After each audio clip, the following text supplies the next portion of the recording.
morning, everyone. So, warmest congratulations to our new colleagues, but especially to your families and loved ones who supported you along the way of becoming a doctor. When Dr. Gonzalo told me that I will give a message to our pastors, sabi ko, ano man ang natatiba ka? Okay. The advertise ko the pediatrics among our graduates. To which she replied, di kaya't kumanmanang kay perspective of a mother and a doctor. I always and I will always love children. I had my firstborn at an early age. Anong early age? Huwag nang tanungin. I was 25. Wow. And entering residency training with the family and children had its share of difficulties. However, the most rewarding part is that your children become your hands-on training model for the core concepts of your pediatric training, from the well-baby, infancy, and toddler periods, up to the grade schooler and the adolescent Ano time. iniisip mo, pre? I also experienced with my children some of the most common childhood illnesses that you will encounter in training or being a doctor.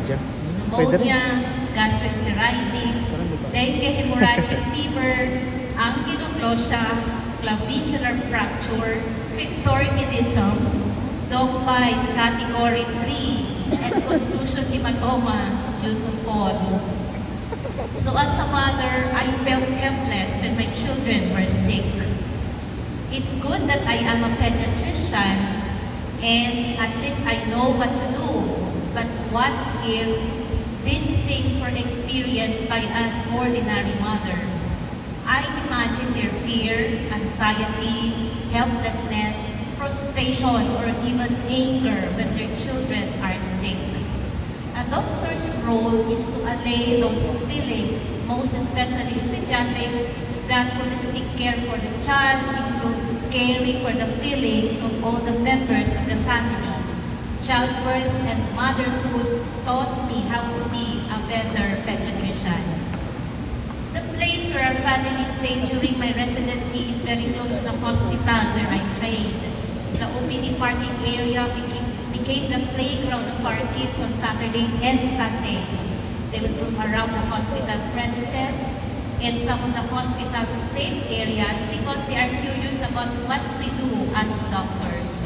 My husband and I did not impose to our children that they follow our footsteps, but we guided and nurtured them to pursue their interest and their passion.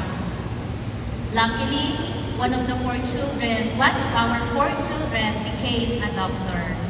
During my daughter's postgraduate internship, she said she was fascinated with children, seeing how they attain their milestones, and that she was always curious about my stories about some of my patients. Siyempre sa bahay, pag doktor kayong mag-asawa, most of the time, conversation will revolve around patients. Again, I did not force her to follow in my footsteps, but at present, she's already a second-year pediatric resident in PCMC. Now, this is somewhat the sad part. We seldom see her. Video call once in a while. Because of workload, parang pagod. So, just like you, I know kain ang tulog ang pahinga. Or it is life for you. Since we are speaking the same language, she narrates to me about the cases she sees in her rotation and vice versa. I confer with her about certain cases of my patients. Sabi niya siguro parati naman akong nire-revalid ng mama. And so my dear parents, please expect that when your children will enter residency, expect less interaction with them. But always check on them even if they are not replying to your messages or answering your calls. And for the past 2 years, our family experienced some health issues. My husband and I experienced lining up at doctor's clinic, blood extractions, undergoing diagnostic procedures, procedures, undergoing surgeries, and receiving treatments. During this time, I asked myself, how would I like myself to be treated, not as a doctor, but as a patient? Thank you to our colleagues who treated us and comforted us, showing empathy and professionalism, but most importantly, being our older brothers and sisters. Modification and major changes in the medical curriculum over the years have led to a shift of focus in medical education and the approaches in teaching future doctors. In UNP, we set the goal of producing a 5-star physician, compassionate and service-oriented, ethical medical practitioners, critical thinkers, social mobilizer, and problem solvers. But to create better doctors with these qualities is not easy, and the question is, what makes a good doctor? In one study, attributes of a good doctor includes possessing social skills. Hindi po ito yung maraming followers sa social media. Okay? It mainly refers to taking time for consultation and listening carefully to your patients. Being the reliable, confidante, dedicated, demonstrating empathy and responsiveness to patients' queries. A good doctor must possess professional competence, a critical thinker, doing a precise and thorough medical history and physical examination, knowing what and when to request a diagnostic test and the rationale for requesting it, and what medicine to prescribe a patient. Your 3-year stay in the college and 2 years of actual patient encounter prepared you well to possess these attributes.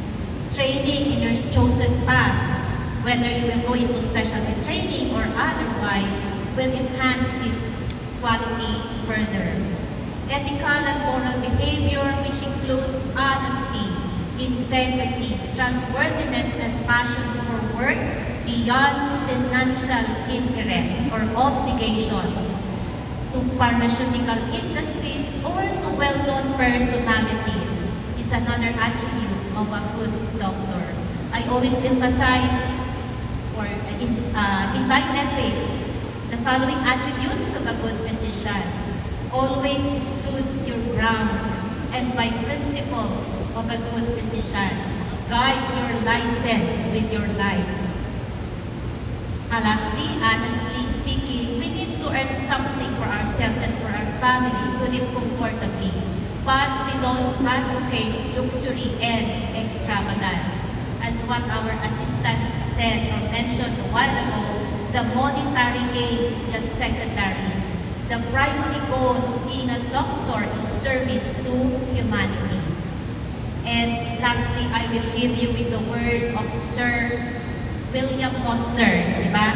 He is a famous Canadian physician and one of the founders of the Johns Hopkins Hospital, described now as the father of modern medicine. A good physician treats the disease, but a great physician treats the patients who has the disease. Good morning.